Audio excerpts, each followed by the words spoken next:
Assalamualaikum warahmatullahi wabarakatuh.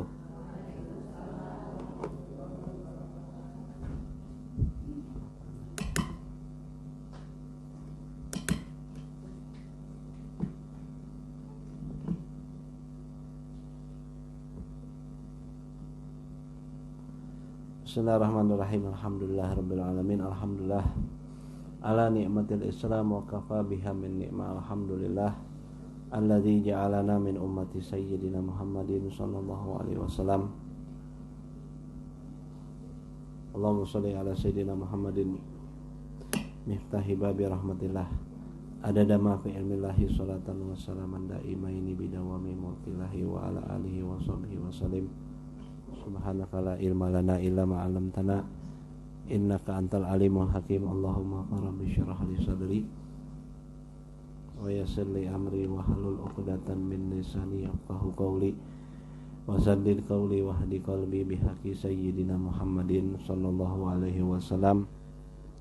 Allahumma ya Fattahu ya Alim iftah alaina fathan qariba. Ya Fattahu ya Alim, ya Fattahu ya Alim, ya Fattahu ya Alim.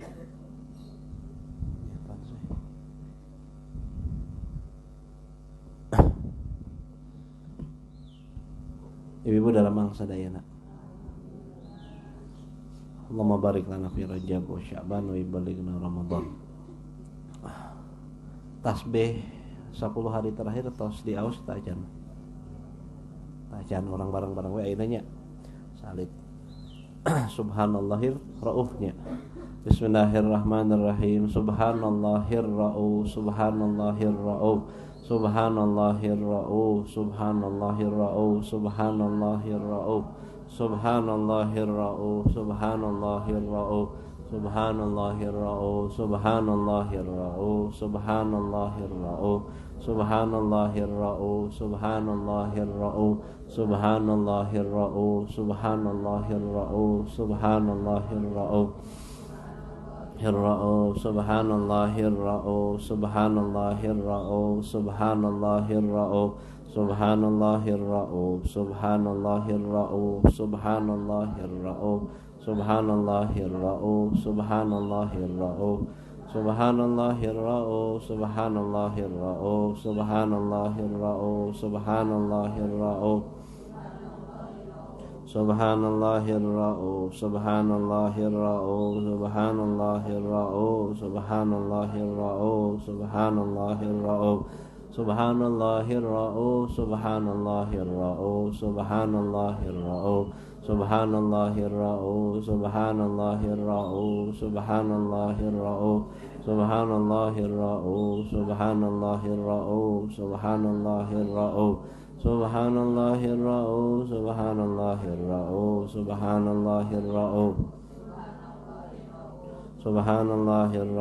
subhanallahir ra'uf, subhanallahir ra'uf, subhanallahir ra'uf, subhanallahir ra'uf, subhanallahir ra'uf, subhanallahir ra'uf, subhanallahir ra'uf, subhanallahir ra'uf,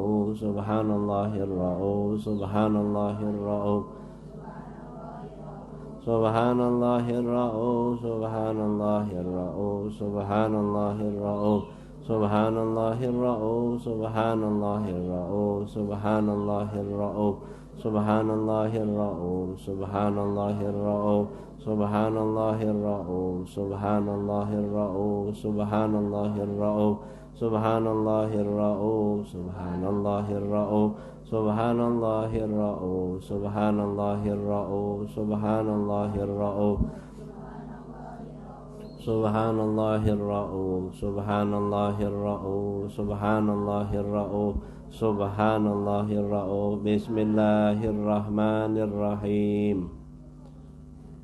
Bismillahirrahmanirrahim. Nawaitu ta'alluma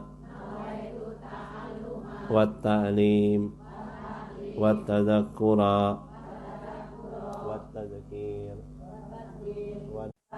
wal ifadata wal istifadah wal hasa ala tamassuki bi kitabillah wa sunnati rasulillah wa da'a ilal huda wa dilalata alal khair ibtigha'a mardatillah wa sawabihi wa qurbihi minallahi ta'ala.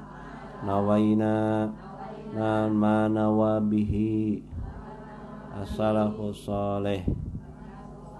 Nawaina ma ahata bihi ilmullahi ta'ala min salihin niyat.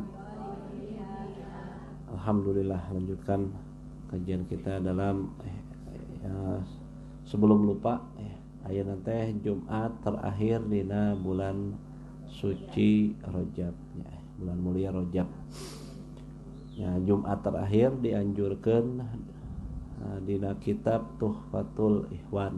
Dina kitab diantaranya Tuhfatul Ikhwan juga disebutin bahwa barang siapa yang baca Ahmad Rasulullah, Muhammad Rasulullah waktu imam atau khatib duduk di antara dua khutbah.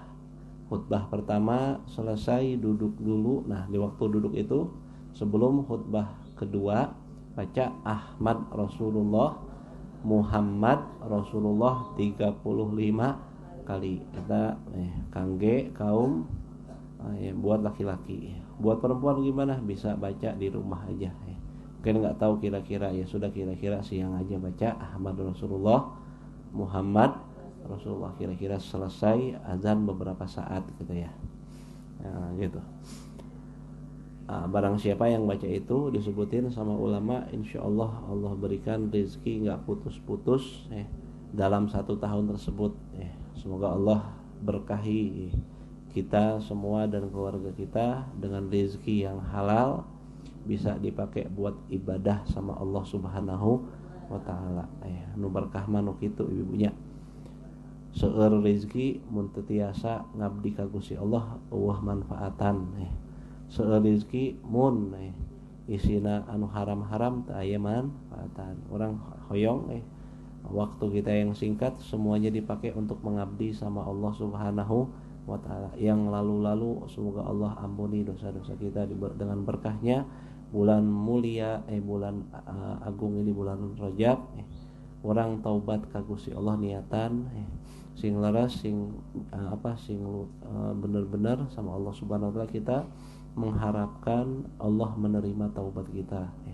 Semoga di bulan Sya'ban kita makin siap untuk menyongsong bulan suci Ramadan. Di bulan suci Ramadan orang dipanjangkeun yuswana tiasa ngisi bulan suci Ramadan sebaik-baiknya dengan ngisi puasanya, ngisi ibadahnya, baca Qur'annya. Semoga Allah jadikan kita semua umatnya, umat Rasulullah yang beruntung mendapatkan Lailatul Qadar dan berbagai anugerah Allah Subhanahu wa ta'ala, baik di bulan Rajab ataupun bulan Sya'ban, terutama lagi pada bulan suci Ramadan ya. Saat deui orang ibunya di bulan Rajab teh bulan istighfar, bulan tobat, sing tobat ka Gusti Allah Subhanahu wa ta'ala naon wae nu kinten-kinten aya kewajiban orang nu pernah ditinggalkeun ku urang perkawis kewajiban orang ka Gusti Allah Subhanahu wa ta'ala. Apa saja kewajiban kita yang pernah kita tinggalkan daripada kewajiban yang merupakan hak Allah Subhanahu wa ta'ala, baik itu salat. Mungkin kita pernah ninggalin salat, ayo kita qada salatnya. Salat subuh, zuhur, asar, maghrib, isya, mungkin yang dulu-dulu pernah ketinggalan, ayo dicicil.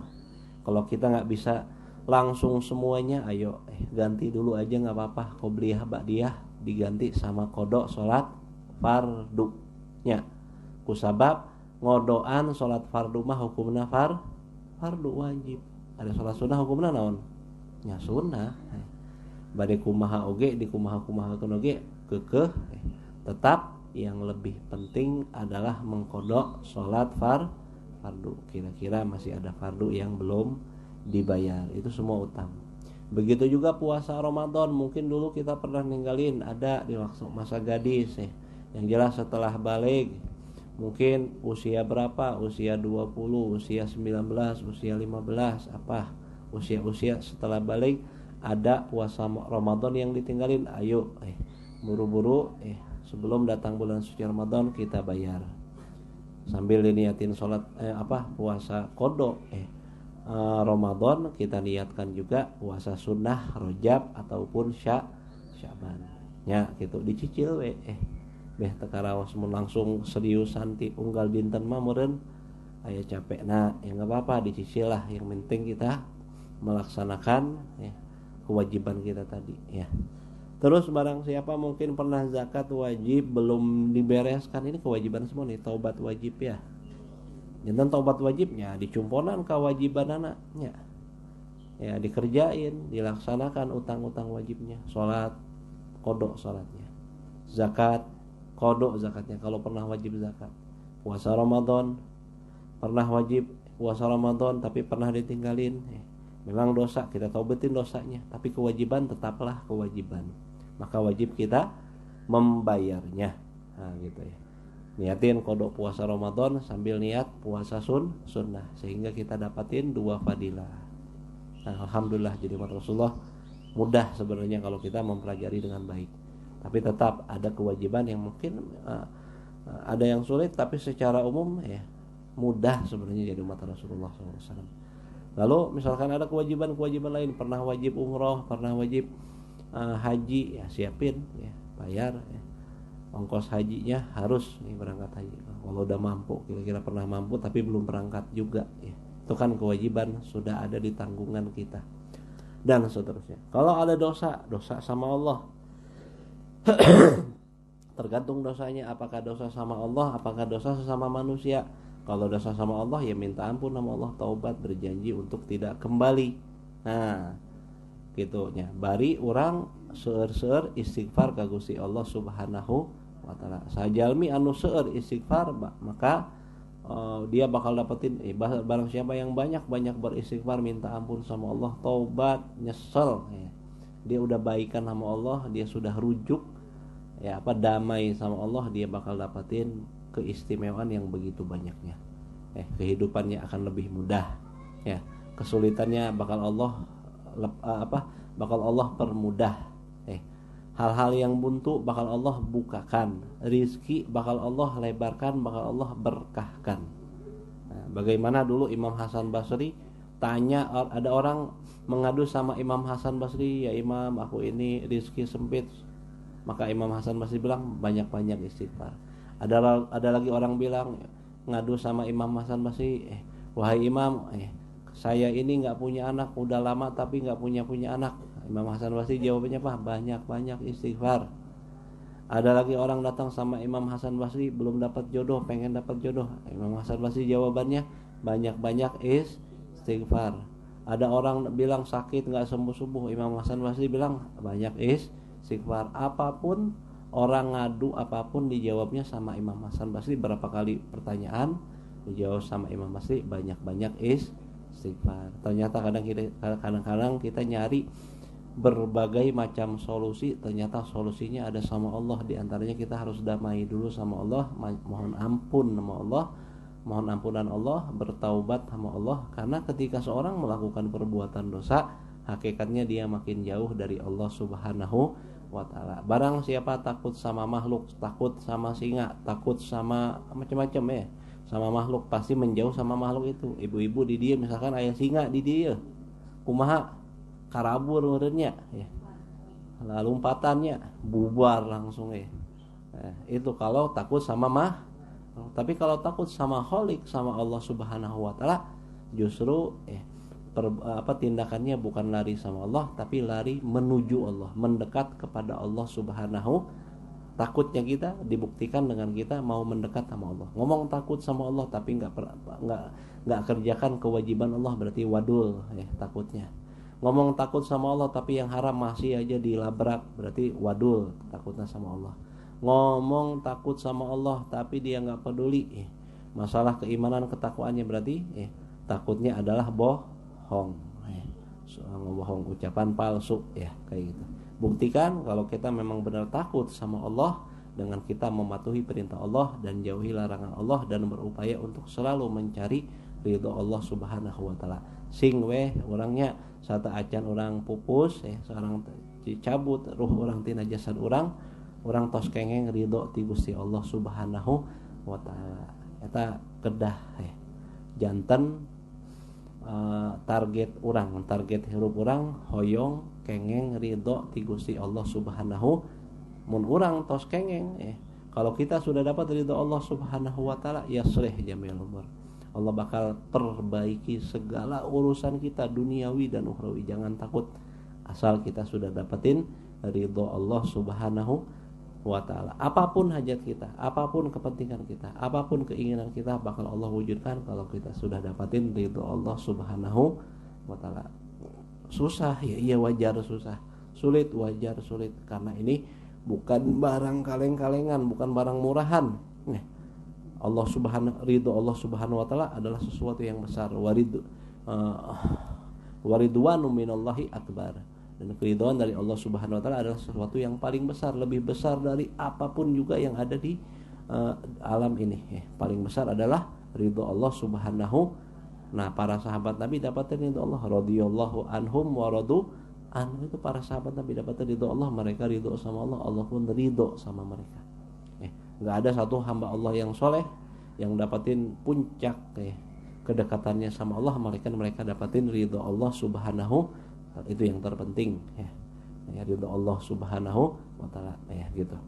Lanjutkan ibu-ibu, kita lanjutkan kajian kita dalam kitab An-Nasaihu Diniyah wal Wasaya Al-Imaniyah yang disusun oleh Al-Imam Al-Habib Abdullah bin Alawi bin Muhammad Al-Haddad di halaman kalau di kitab cetakan Darul Hawi halaman 138. Maka qala musannifu rahimahullah wa nafa'ana wa bi ulumihi fid dharain amin. Kita mau bahas tentang salat sunnah 4 rakaat setelah salat Isya. Ba'diyah Isya 4 rakaat. Apa yang disebutin? Beliau bilang qala musannifu wa hafiz ala arba'i rakaatin ba'da salatil Isya. Dan jagalah 4 rakaat setelah salat Isya. Fa inna fiha, kenapa kok kita diperintahin sama Haddad, dianjurin agar kita dijaga benar-benar 4 rakaat setelah Isya. Fa inna fiha fadlan katsiran, karena pada 4 rakaat setelah Isya memiliki keistimewaan yang begitu banyaknya. Dikaulihi alaihi salatu wasalam, karena ada sabda dari baginda Rasulullah sallallahu alaihi wasallam yang bunyinya arbaun ba'dal isya'i kamislihinna min lailatul qadri. 4 rakaat yang dilaksanakan setelah salat Isya atau ba'diyah Isya, maka seperti itu yang dilakukan pada malam Lailatul Qadar. Kalau kita dapatin Lailatul Qadar lalu salat 4 rakaat, kita dapatin fadilah itu juga ketika kita salat ba'diyah 4 rakaat ba'da Isya-nya. Kinten-kinten agung tuh, mulia tuh, Masya Allah, istimewa dapatin fadilah Lailatul Qadar. Kita bisa dapatin fadilah Lailatul Qadar, fadilahnya ya, bukan hakikatnya. Hakikat tetap harus didapatin dengan Lailatul Qadar, tapi fadilahnya kita dapatin juga dengan kita melaksanakan ba'diyah Isya 4 rakaat, dua-dua kekeh dua-dua maksudna salam 2 lagi gitu ya. Ibu-ibu bisa berdiri, alhamdulillah. Nggak bisa berdiri, yang penting jangan ditinggalin. Mau duduk nggak apa-apa, capek, laleseh, ya nggak apa-apa. Yang penting jangan ditinggalin. Tapi pahalanya dapat separoh kalau kira-kira bisa berdiri, duduk. Kalau sholat sunnah kan bebas. Sholat sunnah mau berdiri, mau duduk nggak apa-apa. Walaupun masih mampu berdiri, mau duduk nggak apa-apa. Beda sama sholat wajib. Kalau sholat wajib selama bisa berdiri harus berdiri. Tapi sholat sunnah sanajan tiasa ngadeg orang bade calignya tenanaon ngan pahalana satengah tesawios tibatan lapurnya. Kira-kira kita mendingan orang yang sholat sunnah duduk atau nggak sholat sunnah? Sholat sunnah duduk masih mendingan ya. Memang paling utama sholat sunnah berdiri kalau mampu berdiri mah. Kalau masih imkan berdiri mah. Tapi kan ya orang tuh macam-macam. Yang paling penting itu adalah istiqomahnya. Jaga dan istiqomah. Kumaha we. salat witir misalkan, salat tarawih mungkin bulan suci Ramadan, aduh caranggel euy 23 rakaat. Nah, gitu ya. Kira-kira teu tiasa ngadeg mangga wae calik tasawios tibatan teu ngamalkeun sama sekali nya. Tasawios upayain, semoga kita niatin semua nih ya. Lailatul salat tarawih dari sekarang nih kita mau niatin mau cacap semuanya. 30 hari, 30 malam kita nggak bakal tinggalin satu pun daripada sholat tarawih. Niatin, semoga Allah bantu niatin semuanya kita mau sempurnakan bulan suci Ramadan gitu ya. Nah, warraqah fil lailatul qadri, di mana satu rakaat saja yang kita lakukan pada Lailatul Qadar ta'dilu salasinu alfa rakaatin fi ghairiha. Satu rakaat kata Habibul Haddad yang kita lakukan pada malam Lailatul Qadar itu menyamai 30.000 rakaat fi ghairiha, di selainnya, di selain bulan suci Ramadan, minal layali, daripada malam-malam lain. Ini dari mana kok Habibul Haddad berkesimpulan satu rakaat itu menyamai 30.000 rakaat pada bulan lain? Wa hadza mafhum bil hisab min qaulihi ta'ala Lailatul Qadri khairum min alfi syahrin. Ini difahami perhitungannya dari firman Allah Subhanahu wa taala bahwa Lailatul Qadar itu lebih baik dibandingkan 1000 bulan. Cok, sekarang satu rakaat jadi 30.000. Kan disebut satu malam Lailatul Qadar lebih mulia dari 1000 bulan. 1000 bulan berapa hari? Kali 30 aja ya, berarti 30.000. Berarti satu rakaat yang kita lakukan dikali lipatkan 30.000, kan 1000 bulan. 1000 bulan berapa hari? Kali 30 hari ya. Jantan 30.000 seueur teh ibu. Nih, ohnya seueurnya. Bari diamalkeun teu. Kadang gitu ya. Masalah amal ukhrawi mah anu butuhna bensina teh iman. Nah, coba kalau ibu-ibu nih disebutin di masjid bade dibagi-bagikeun duit saurang 1 juta. Lalu lompateun teh ka ditu. Wih, 1 juta, Bro. Lumayan Iya kan 1 juta, 1 juta saurang. Insyaallah eta masjid moal bakalan mahinya batingku seueurna 1 juta bakal dibagi-bagikan di masjid. Wah, Masya Allah. Insya Allah tuh masjid nggak bakal muat saking banyaknya orang yang antusias untuk mendapatkan menginginkan pembagian uang 1 juta tadi ya. Nah, tapi itu kan yang bilang manusia yang lemah, yang nilainya pun yang dibagikan sebenarnya nggak seberapa. Fata amalhu, kata Allah, coba renungkan. Ini yang nyebutin adalah Allah Subhanahu wa taala. Yang nyebutin juga baginda Rasulullah SAW. Lebih pantas percaya siapa, sama kita sama manusia atau sama Khalik? Sama Allah sama manusia? Kita percaya mestinya. Lebih percaya sama Allah, jelas wajib. Lebih percaya Rasulullah atau sama manusia? Berapa kali kita ditipu sama manusia? Berapa kali kita dikecewakan sama manusia, tapi kita gak berhenti-berhentinya masih saja mengharap sama manusia. Masya Allah. Lupakan Allah yang sudah kita mengasihi kita berbagai macam nikmat, walaupun kita kadang-kadang masih bandel sama Allah masih nakal, gak zikir, gak ingat, gak eling macam-macam. Tapi Allah tetap dengan kasih sayangnya kasih kita. Allah kasih kita perintah-perintah, kadang kita suka kurang semangat, kurang perhatian dengan perintah Allah, dengan apa yang disampaikan oleh Allah dan Rasulnya Shallallahu Alaihi Wasallam. Ya gitu. Kedah di tafakuran kunaha orang teh kiamat. Jangan-jangan hati kita ada kerusakan. Awas kalau hati kita rusak, harus buru-buru dibaikin, harus buru-buru diperbaikin. Sebab sebelum meninggal kita harus jaga nih, hati kita harus sehat. Karena yang nggak bisa masuk, yang nggak bisa selamat di hari akhir ntar kecuali orang yang hatinya salim, qalbun salim. Jadi harus perhatian kita di antara motivasi hidup kita, tujuan hidup kita, bagaimana hati kita sehat. Hati sehat dengan apa? Iman yang kuat pertama. Imana ka Gusti Allah kedah kuat, akidahna kumaha. Imana ka Allah sareng ka Rasulullah kedah sehat. Itu hati yang sehat pertamanya dari situ. Kalau udah imannya sehat, insya Allah aplikasinya bagus, aplikasi takwanya. Ya. Jadi wujud takwana buahna bakal sae. Kalau diibaratkan buahnya subur, besar-besar, manis-manis ya. Ya, bergizi, vitaminnya banyak. Itu bermula dari iman dan keyakinan yang bagus pada Allah Subhanahu wa taala. Janten mun aya karusakan dina iman orang kedah buru-buru diomean, kedah buru-buru dibersihin, kedah buru-buru diobatan, diubaran. Jangan urusan corona aja urusannya. Corona ini rame.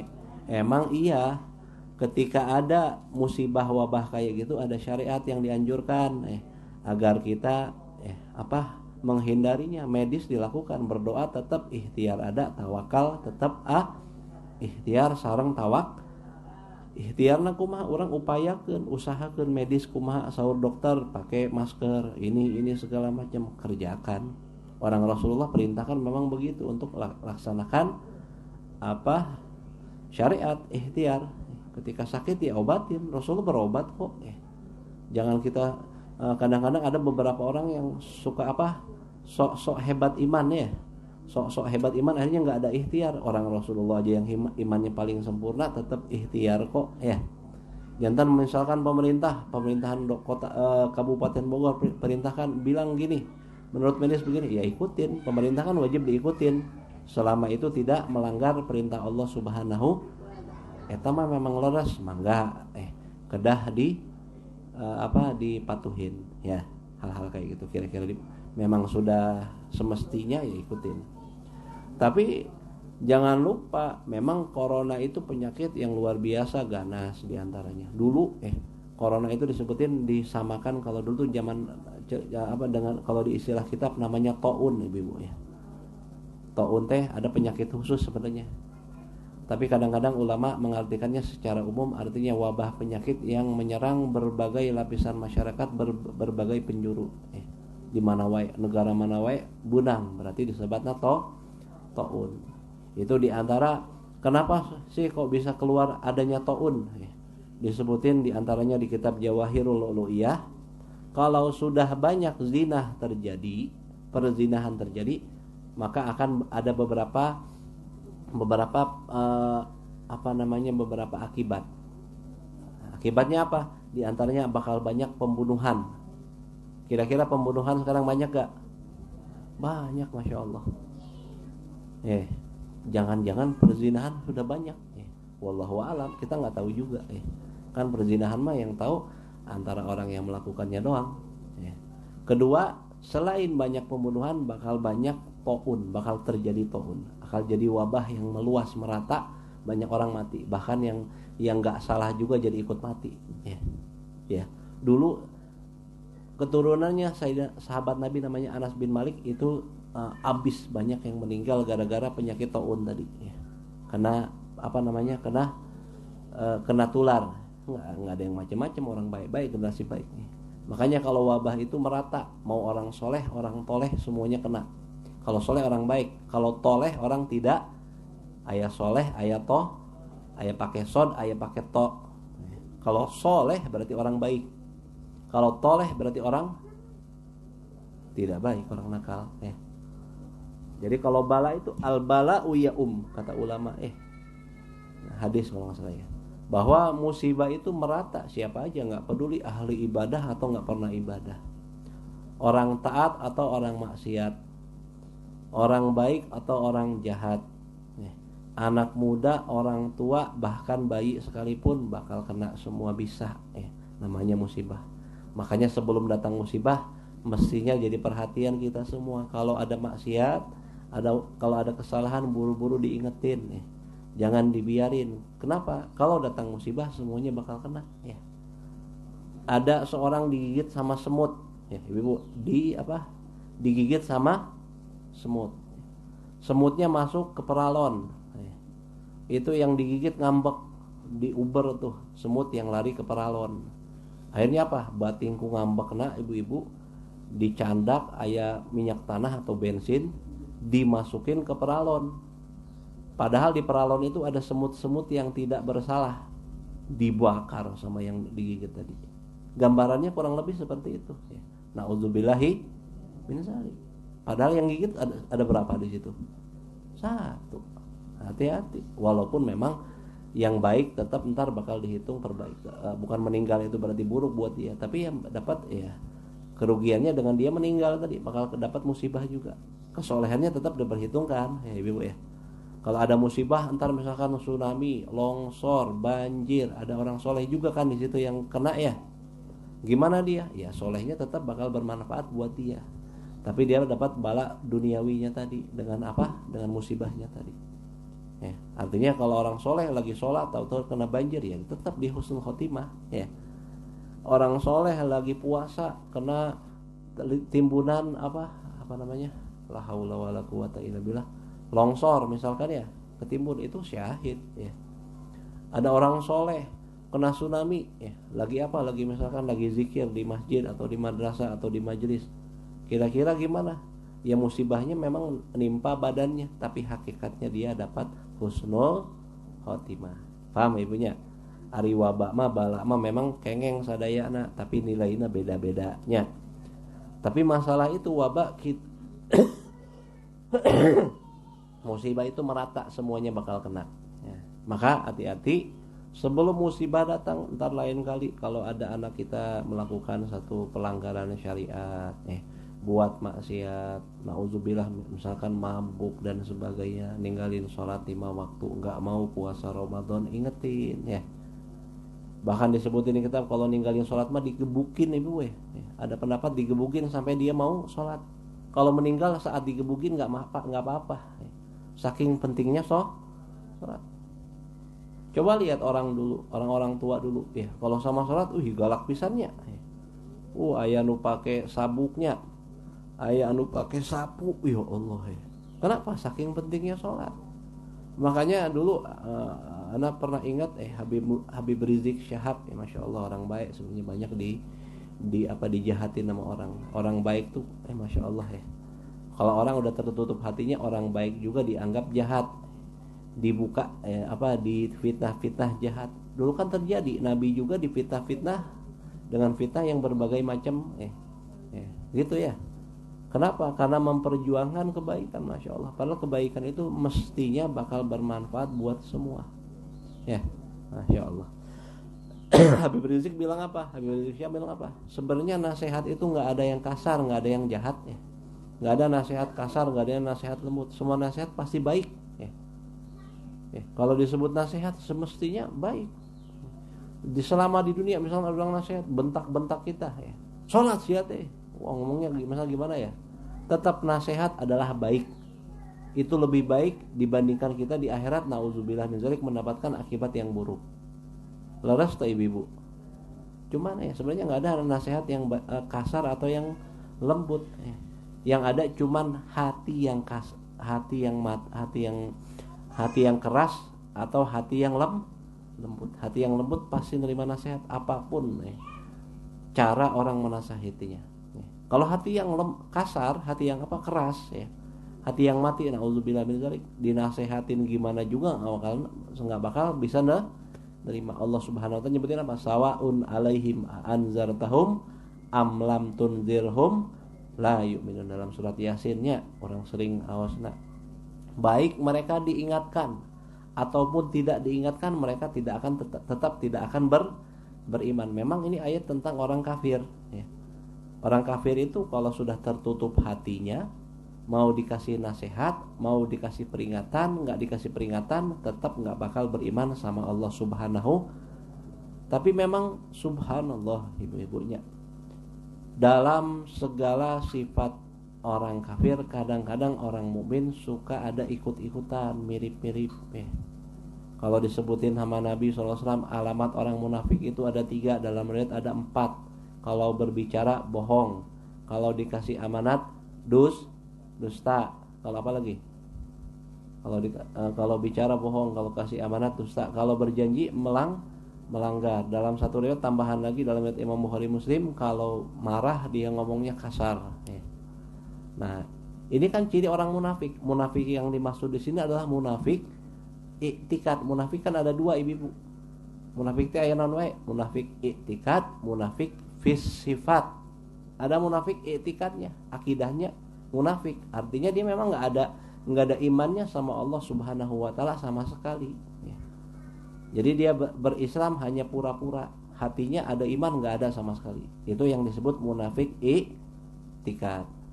Hartos ibu, diulang nih. Munafik itu ada dua. Ada munafik dalam i'tikad, keyakinan, ada munafik dalam sifat. Kalau munafik dalam i'tikad, dalam akidah, artinya di dalam hatinya sama sekali tidak beriman sama Allah Subhanahu. Mungkin dia sholat, mungkin dia puasa, tapi pura-pura doang. Anu disebut Islam KTP sesungguhnya yang kayak gini, pura-pura aja Islamnya. Entah mau menutupin apa, yang jelas dia nggak beriman sama Allah Subhanahu wa taala sama sekali. Itu zaman Nabi ada dulu, ketika di Baridah yang dipimpin oleh Abdullah bin Ubay bin Salul. Itu orang munafik, hakikatnya mereka kafir, cuman pura-pura Islam. Ada lagi namanya munafik sifat. Munafik sifat sebenarnya dia beriman dalam hatinya, yakin bahwa la ilaha illallah Muhammad Rasulullah, tapi yaitu kadang ada sifat-sifatnya seperti munafik yang i'tikad tadi. Kalau ngomong dusta, kalau janji ngelanggar, kalau diamanatin suka hianat, kalau marah suka urakan marah, kayak gitu ya. Nah, ini sifat-sifat munafik semua. Ada sama muslim disebut, berarti muslim tersebut munafik sifat. Ada sifat munafik, ada akidah munafik. Beda tuh. Kalau akidah munafik itu yang bakal masuk neraka kekal abadi, bakal jadi bara api neraka. Bahan bakarnya neraka adalah orang yang munafik akidahnya. Kartos ibu, benten tuh. Benten yang munafik sifat tetap dia ya, gimana pun dia tetap muslim, bagaimanapun dia tetap mukmin. Kalaupun dia mungkin Allah siksa, tetap dia bakal masuk surga pada akhirnya, orang yang munafik sifat. Nah begitu pula apa yang disebutin dalam ayat tadi, sawaun alaihim anzartahum am lam tunzirhum, bade dinasehatan, bade teu dinasehatan, keukeuh we kitu. Keukeuh teu salat, keukeuh teu puasa, keukeuh teu beramal soleh, keukeuh teu artinya nggak ngefek, mau dikasih tahu diingetin nggak ingat-ingat. Datang penyakit kayak wabah gini masih aja maksiat. Ini kan masih peringatan dari Allah Subhanahu. Ini peringatan. Nyiwit orang, ayo atuh. Sing bener iman takwa, sing beriman, sing takwa, cumponan kewajiban, jauhan pamaksiatan, jauhan pamungkaran. Ini peringatan dari Allah Subhanahu wa taala. Kalau Allah mau semuanya bisa habis dalam waktu sekejap, Masya Allah. Di Italia itu ibu-ibu gara-gara corona katanya perharinya ada 200 orang yang mati. Di Iran katanya sampai 15 juta apa kalau nggak salah yang matinya. Di mana lagi itu berapa tempat di Cina mah jangan tanya lagi, itu pas sumbernya. Udah berapa nggak tahu, wallahu a'lam. Nauzubillahi. Sing orang sadayana diraksa ku Gusti Allah Subhanahu wa taala, dipanjangkeun yuswana sadayana orang, keluargi orang, masyarakat orang sadayananya. Sing jauh-jauh ieu mah ubah. Cuman yang jelas tidaklah datang musibah terkecuali di situ ada peringatan dari Allah Subhanahu. Orang kedah nangkap sinyal ti Gusti Allah, ieu teh peringatan. Ieu teh Allah nyiwit orang. Aya nu kedah diperhatoskeun, harus ada yang diperhatikan. Perhatiannya apa? Coba perhatikan muhasabah kita. Ada gak kewajiban yang kita tinggalkan? Hei suami, ada gak kewajiban suami kepada istri yang ditinggalkan? Hei istri, ada gak hak suami yang diabaikan untuk dipenuhin? Hai anak, ada gak hak orang tua yang diabaikan dalam memenuhi hak orang tua? Hai orang tua, ada gak hak anak yang diabaikan dalam memenuhi hak anak? Hai tetangga, ada nggak hak tetangga yang ditinggalkan, dan seterusnya. Sadayana salatna coba perhatoskeun, naonnya pamaksiatan segala macam semuanya perhatiin. Muhasabah qoblaan tuhasabu. Hasibu anfusakum qoblaan Perhitungkan diri kalian, hitung-hitung, hati-hati. Coba dikoreksi diri kita sebelum kita dikoreksi sama malaikat di pengadilan Allah Subhanahu wa taala. Nauzubillah min zalik. Kalau dikoreksi sana mah repotnya. Satu acan orang dikoreksi, diperiksa, diadili di pengadilan Allah Subhanahu wa taala, lebih baik kita koreksi diri kita di sini. Siapapun yang mau nasihatin kita dengan cara apapun, terima aja. Nasihat itu baik, karena nasihat itu macam-macam. Ada nasihat seperti obat. Ada obat itu obat dosis ringan, ada obat dosis tinggi. Kalau penyakitnya udah parah, perlu dosis tinggi. Ibu-ibu kintan-kintan kalau misalkan penyakit jantung dikasih obat pilek nyambung nggak? Ya enggak lah ya. Obat itu macam-macam. Ada obat yang kira-kira murah, dosis ringan, buat obat-obat ringan, buat obat-obat yang udah susah nih, jantung koroner, apa lagi penyakit macam-macam teh. Penyakit macam-macam ya, ada penyakit jantung, penyakit kolesterol, penyakit asam urat, macam-macam. Pasti obatnya ntar beda lagi, lebih keras lagi, kadang lebih pahit, lebih ripuh ngurus anaknya. Kunaha dapat nyawatna langkung berat. Penyakit yang berat kadang-kadang dosisnya juga harus tinggi, kadang biayanya juga harus mahal, kadang perawatannya juga harus repot. Wajar-wajar aja, yang penting kita sehat. Demikian juga dalam urusan agama. Kalau ada ulama mungkin begitu kerasnya, begitu tegasnya, mungkin penyakit kita udah terlalu parah. Ada ulama yang pakai, semua ulama gimana pun itu adalah pewaris para nabi, pewaris Rasulullah SAW. Lihat bagaimana sikap kita pada para ulama, maka disitulah kita bisa tahu kualitas kita. Kalau kita baik sama ulama, hormatin ulama, jaga ulama, berarti kita memiliki keagamaan yang baik. Ingat dulu iblis, ketika diusir dari surga, malah dapetin anugerah yang luar biasa. Iblis itu penjaga surga, ibu-ibu. Kusabab di Quran, di Quran disebut bahwa iblis itu jan itu apa namanya, ada nama lainnya disebut jan itu apa? Penjaga jannah, penjaga surga.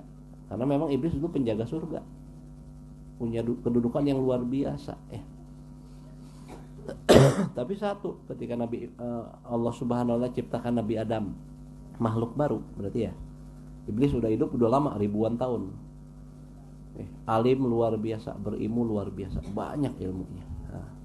Lalu apa? Ibadahnya jangan tanya, nggak ada satu tempat di surga kecuali semuanya sudah dipakai sujud sama iblis.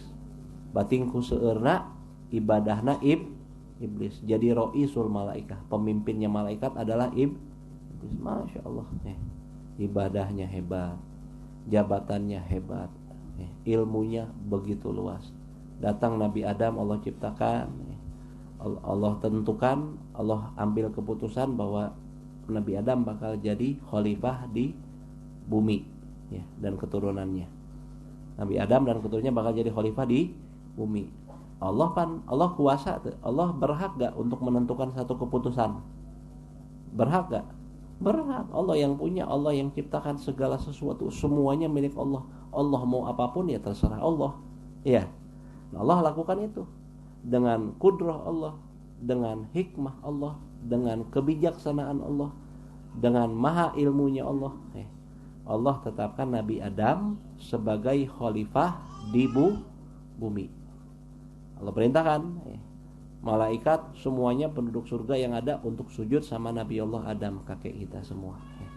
Ternyata iblis merasa enggak terima, tenampi, sombong pertama. Khalaqtani min nar wa khalaqtahu min tin. Ya Allah, kau ciptakan aku dari api. Aku lebih baik dari dia. Ana khair min khalaqtani min nar wa khalaqtahu min tin. Kau telah ciptakan aku dari api, sedangkan kau ciptakan dia dari api, dari tanah. Pertama dia sombong. Habis sombong dia hasud sama Nabi Adam. Allah kasih keistimewaan sama Nabi Adam, walaupun datang belakangan secara penciptaan, tapi Nabi Adam Allah tetapkan dengan kemuliaan. Kadang-kadang itu ada orang datang belakangan tapi dapat kemuliaan lebih. Itu orang lebih muda dari kita kadang-kadang ibunya. Luar biasa ilmunya lebih kadang-kadang, ibadahnya lebih kadang-kadang, kekayaannya lebih kadang-kadang, macam-macam ya.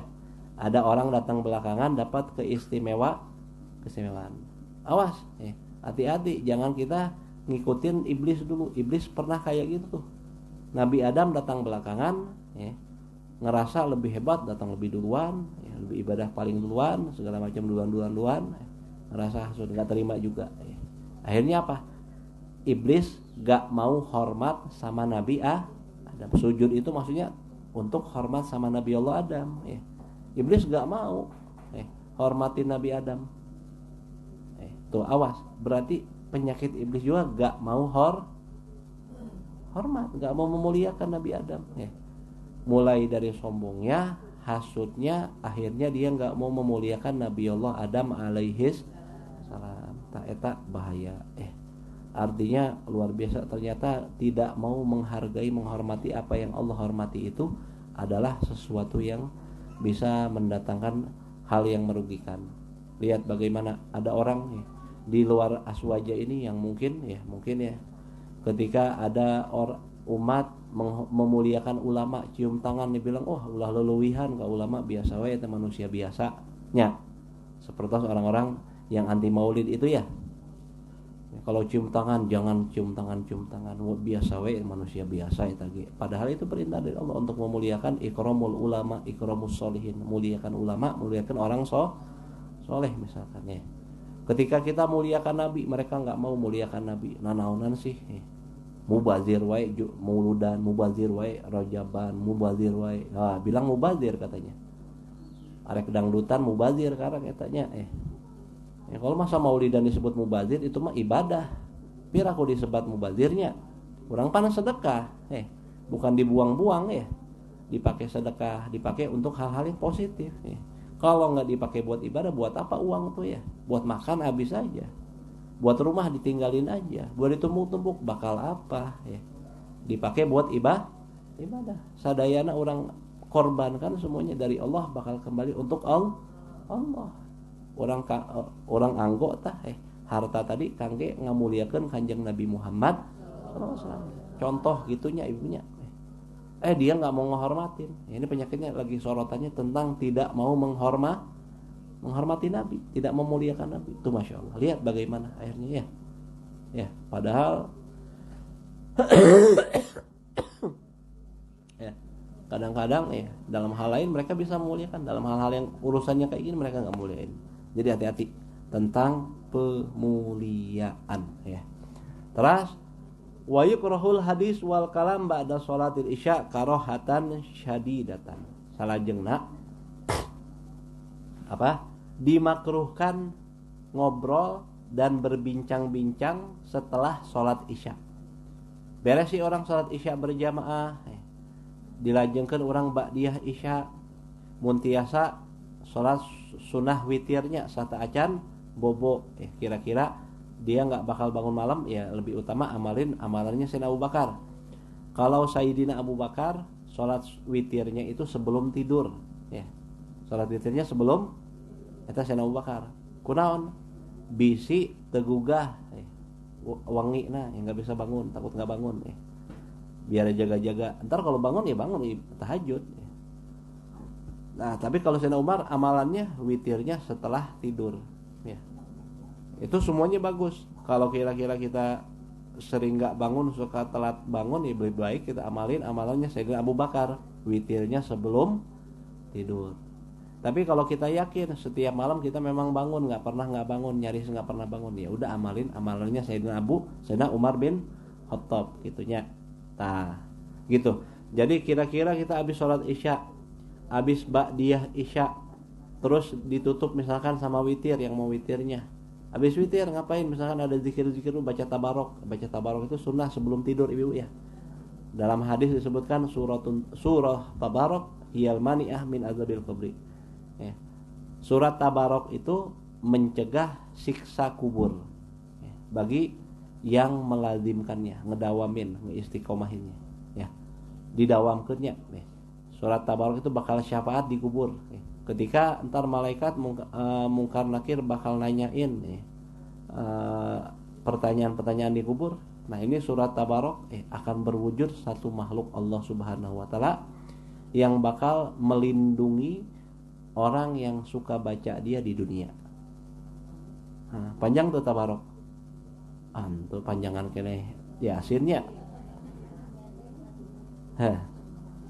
Nggak panjang, dibiasain insyaallah. Sok hoream teh di awal-awal hungkul ibunya. Muntos orang biasakeun insyaallah lami-lami moal bakalan sesah jadi ringan insyaallah. Biasain. Nggak bakal bisa kecuali orang sudah membiasakannya. Paksain ya. Namanya ibadah mah semuanya juga makarihat ilahi nafsu. Adalah sesuatu yang pasti dibenci sama hawa nafsu kita. Hoream, warga, lalu capek tak aya wudu macam-macam banyak ya. Padahal baca Quran nggak ada wudu juga nggak apa-apa ibu ya, tapi pahalanya dapat nggak sesempurna ketika kita ada wudu, nggak apa-apa. Makanya biar nggak malas nih ibu ya, kiat-kiatnya habis sholat isya ya langsung baca surat Tabarok sebelum kita sunnahnya ya. Baca Tabarok habis salat Isya, zikir, baca doa segala macam ya, tasbih 3333 itu semua, Allahumma anta salam, ayat kursi ya. Istighfar sama syahadat, baca doa ya. Terus baca Fatihah buat orang-orang tua kita yang sudah meninggal ya. Baca Tabarok ya. Habis baca Tabarok baru ba'diyah, habis ba'diyah witir, habis witir tidur ya. Assalamualaikumnya leres satunya. Nah gitu ya. Habis itu tidur. Jadi Rasulullah memang demikian ibu ya. Rasulullah nggak pernah begadang ya. Rasulullah nggak pernah begadang ya. Tidur cepat biar bisa bangun cepat. Tidurnya jam berapa? Alhamdulillah sih.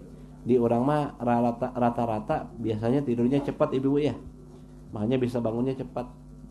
Di beberapa tempat atau anak-anak muda zaman sekarang nih biasa begadang ya. Kalau udah kebanyakan begadang biasanya subuhnya susah bangun ya. Jangankan subuh, jangankan ngomong tahajud, subuh aja kadang-kadang nggak bangun, offset subuhnya udah agak siangan, kadang-kadang nggak subuh, nauzubillah min dzalik ya. Nah jadi disebutin tadi makruh hukumnya ngobrol-ngobrol, bicara-bicara setelah sholat isya dengan karohatan syadidatan, dengan kemakruhan yang sangat keras, sangat makruh artinya. Bahkan disebutin bisa mengurangi cahaya ibadah kita. Dimana ibadah itu ada cahayanya, ada efeknya. Kalau kita biasa ngobrol-ngobrol di malam hari itu ya bagai itu tuh ya. Ila fi khairin wa shawabin, kecuali kalau ngobrolnya dalam kebaikan, kecuali kalau ngobrolnya dalam kebenaran. Kamudarasati ilmin, seperti lagi ngaji ilmu ya. Kalau malam-malam ngaji ya nggak apa-apa, lagi zikiran terus hawiyos ya. Nuju muludan mangga nuju naon deh ya, kira-kira hal-hal yang penting ya nggak apa-apa ya. Ya kalau lagi ngaji ilmu, au muzakaratuhu, atau ngulas-ngulas ilmu, ulang-ulang ilmu ya. Awin nadzarofi, atau memandang pada ilmu, baca sendiri itu, baca-baca ilmu ya. Wa ma asbaha dzalika min amalil birri, atau yang serupa daripada hal tersebut, daripada amal-amal kebaikan. Jadi habis isya kira-kira nggak ada ngaji, nggak ada zikiran, nggak ada sholawatan, nggak ada muludan, lebih baik buru-buru tidur gitu. Kapungkur Habib Umar bin Muhammad bin Hud al-Atosnya, Habib Umar ya, itu tidurnya memang cepat ya. Kadang jam 8 udah tidur, nggak ada terima tamu malam-malam ya. Kalau tamu mah siang-siang aja ya. Tapi bangunnya juga cepat, jam 11 malam sudah bangun, udah sampai waktu tahajud nggak tidur-tidur, ibadah aja macam-macam. Bisa gitu ibu gitu. Wah cara angkul encok ya kita nggak segitunya ya, minimal kita bangun jam berapa lah ya, jam 3:30 ya. Orang mah pahe wainya, paket hemat wainya, minimal ulah itu katanya saya terus sawios ya. Lakukanlah dalam hadis sebutkan kumu minal lail walau kahal bisya, bangunlah malam hari walaupun seperti waktu memerah susu sapi. Memerah susu sapi satu hentakannya berapa lama? Bentar banget ya, paling berapa menit sih ya. Saking pentingnya tahajud bangun malam itu sampai disebutin gitu, bangunlah malam hari walaupun kahal bisya, walaupun seperti memerah susu ya. Memerah susu nggak bakal lama gitu, waktu memerah susu ya. Nah segitu ibunya. Insyaallah minggu yang akan datang ya, kita bahas tentang qiyamul lail, bangun malam hari untuk ibadah, dan fadilahnya dan pahalanya dan anjuran-anjurannya apa saja, kisah-kisah tentang qiyamul lail ya. Nah, di mana disebutin oleh ulama kelak di hari kiamat ya, ada orang yang miskin sama pahala ya. Dia masuk surga tapi pembendaharaan pahalanya dikit. Dia bakal menyesal. Siapa? Yaitu orang yang ninggalin nggak mau bangun malam, miskin sama pahala. Jangan tanya kalau yang nggak beramal mah udah itu lain lagi. Ini cerita orang yang beruntung masuk surga tapi dia miskin sama pahala. Siapa? Yaitu orang yang tidak mau bangun malam ya. Gitu. Insya Allah kita bahas di minggu yang akan datang. Semoga Allah berkahin kita di bulan Rajab, di bulan Sya'ban, sampaikan usia kita kepada bulan suci Ramadan ya. Allah anugerahin kita semua dan keluarga kita semua yang orang kita cintai ya, dengan Lailatul Qadar. Juga Allah Subhanahu wa taala angkat musibah pada seluruh muslimin. Musibah ini semua Allah sembuhkan yang sakit ya. Allah matikan semua wabah penyakit ini ya. Kembalikan kita semua dalam keadaan yang tenang, aman, nyaman ya. Diberikan rezeki yang halal berkah ya. Begitu demikian hatur keur yang langkungna minta maaf.